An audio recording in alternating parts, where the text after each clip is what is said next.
Hello everyone! In this tutorial, we'll show you how to share the session link or details with anyone during the session.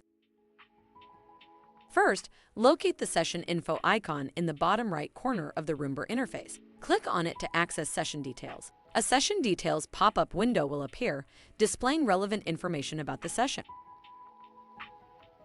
To share the session link, simply click on the Copy Invitation option. This will copy the session link to your clipboard and paste it to the desired medium and share it. Next, you also have several options for sharing the link directly with anyone. You can click on the Share via WhatsApp, Share via email, or Share via Facebook options. This will open the respective interfaces where you can authenticate with your credentials and share the link with anyone. Note, these share options available only in public session. If the session is private, then these share options will not be available.